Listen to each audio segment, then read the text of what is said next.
Greetings, salutations, how's it going? Welcome to the video. I'm Ryan, setthepacetriathlon.com, and we're going to do some quick tips talking about bike bottle setup.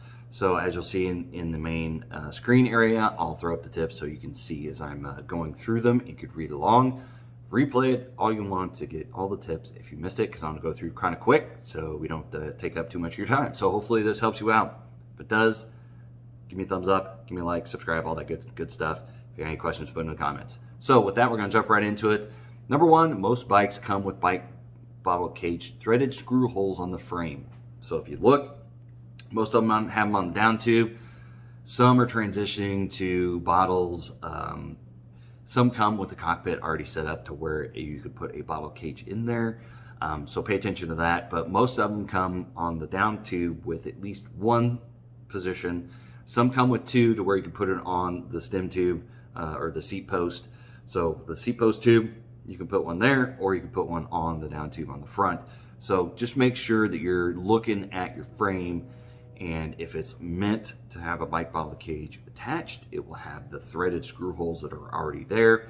And typically the screws are already put in those little holes. So then you can take them off, and usually you have to go out and buy your own bottle cages to put on there. But usually the machine screws are already threaded in there. So you got to do is take them out, put the cage on there, thread them back in. So pay attention to that. Most of them have two. I know the bikes I use QR, and they've all had two, one on the seat post tube and one on the down tube.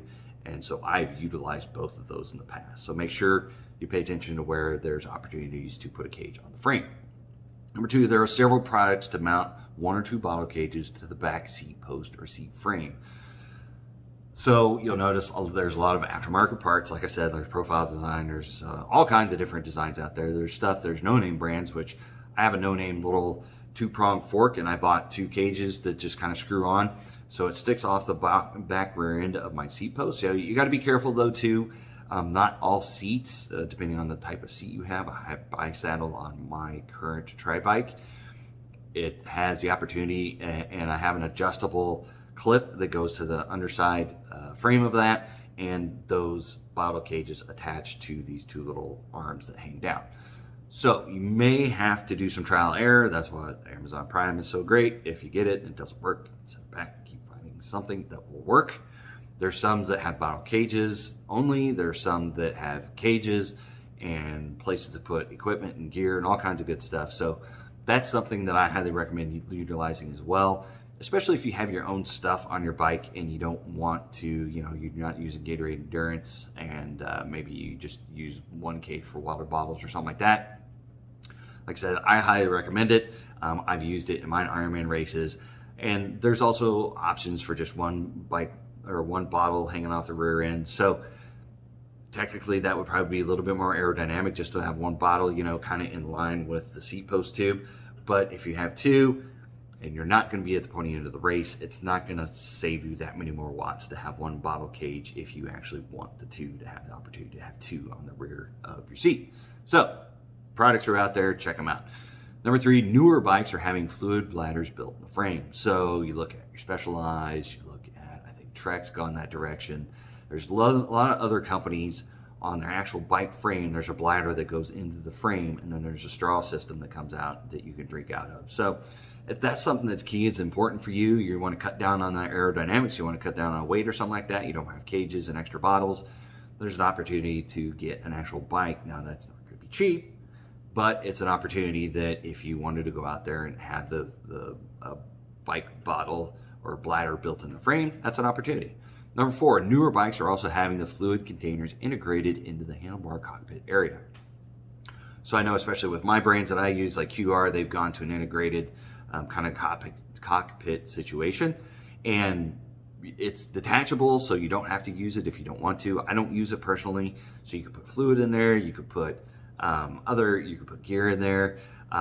So there's several opportunities for, like I said, especially like with the bladders that go in the frames, there's opportunities for bike brands that have built-in hydration systems in the front. If that's what you want, something that's already integrated, you have to go buy aftermarket, it already fits. It's out there, but it's probably going to cost you again. So maybe kind of pay attention to that. Number five, You can purchase a handlebar mount that will mount a single water bottle between your arms on the aero bars. So if you have just aero bars, there are special attachments that go between the bars and then have a place for either comes with an integrated bike bottle holder or you can go buy one later. There's special integrated ones that have like a computer mount on the top, so you can put a bike bottle in there in the cage, a computer on the top, and you're all situated and all mounted up. I've tried those in the past personally, and I've had difficulties with them because all my water bottles leak at some point or other. So if even if it was facing towards the front and it was tilted up, when the bottle was full, it would still leak everywhere. And especially if you put sports drink or anything else in there with powders or sugars or anything in there, everything gets sticky, it gets gross, it's a mess, it's a pain in the butt. So I kind of stopped using those personally. But it's out there if you want to use it. There's also the torpedo mounts. It's not a water bottle that's detachable, but it's a system that just sits on top of your handlebars, and it's got an open little section where you can fill it up as you're going along, or you can stop your bike and pour it in there, whatever you got to do. Most of them have like an open system with some sort of flap or something like that covering the top, so you can just squirt it right in there.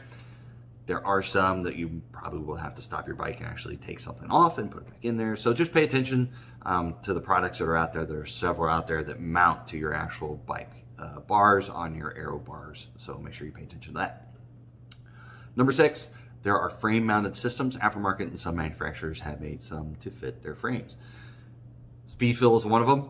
It fits conveniently. There's a mount that goes on the existing screw holes for a bike bottle cage.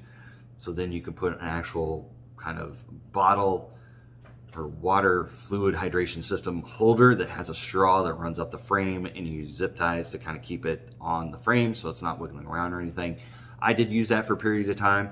You do have to be mindful. You got to clean those things out, and they're not very convenient to get a brush in there or anything and keep cleaning it out, because if it gets gross and gunky and it starts like moldy and stuff, if you don't clean it out in time, sticky stuff gets in there. That'll make you sick. I never got to that point because I was pretty diligent about cleaning it out right after a race and flushing it out and make sure it was clean. Then I bring it home, I'd run it through soapy water and keep it clean and stuff like that. But I kept having to get new hoses because they did get gunked up.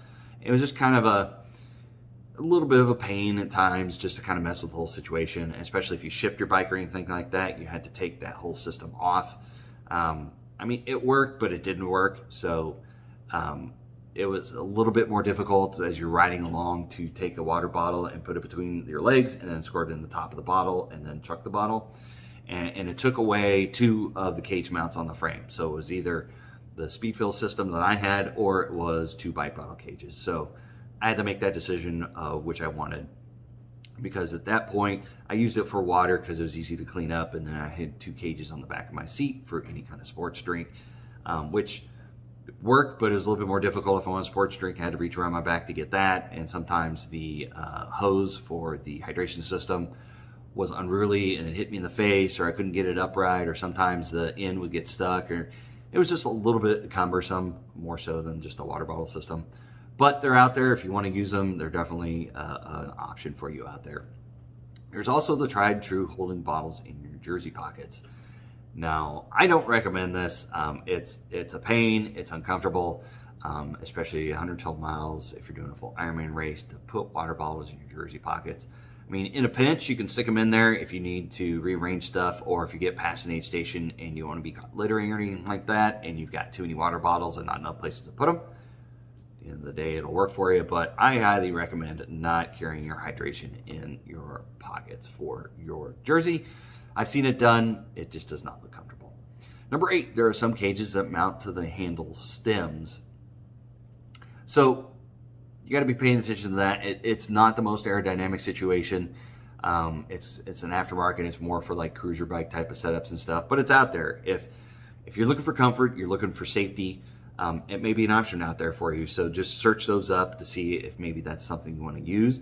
If it just makes you nervous to have to be fumbling around for bike or for bottles or anything like that, or hydration, you don't want to mess with hoses or anything or tubes, maybe it's an option for you, but it's out there. So with all that, typically I've gone through, like I said, I've gone through the bottles on the aero bars, I've gone through integrated systems on the handlebars, I've gone through the Speedfill systems on the frame, And now I'm back to bike bottles. I got 2 cages on the frame, and I got two cages behind my seat. I start the race with 3 of my bottles, 1 with water, 2 with the drinks that I mix up, and then 1 is left open in the first aid station. I grab water just to make sure I have water at all times, especially if it's going to be a warmer race. And I go through and I recycle that. I drain that water bottle first, and I chuck that at aid stations and just keep filling. I cycle between water, Gatorade, and I'm using my sports drinks. So once I use up my sports drinks, then I'm using Gatorade on the course. I always have a cage open that I could take whatever is on the course, so I don't have to throw away one of my nice water bottles. I don't like doing that. And you're going to get the first aid station within 10 or 15 miles of T1, so probably not going to drain that many water bottles. Technically, I could probably get away with just 2 water bottles during a race, and just every aid station, just switch them out. But if you have to be more self-sufficient, if the aid stations are further apart, you might have to consider more than 2 water bottles on your system. So those are my tips for your bike bottle setups. If you got any questions, as I said, put them in the comments. If it helped you out on Facebook, give it a like. It helped you out on YouTube, give it a like, subscribe, hit the bell notifications for future tip videos and future videos on either courses or anything like that. Like I said, if you have any questions, queries, quagmires, suggestions, put them in the comments. I'll get back to you. Hopefully this helped you out, and we will see you in the next video.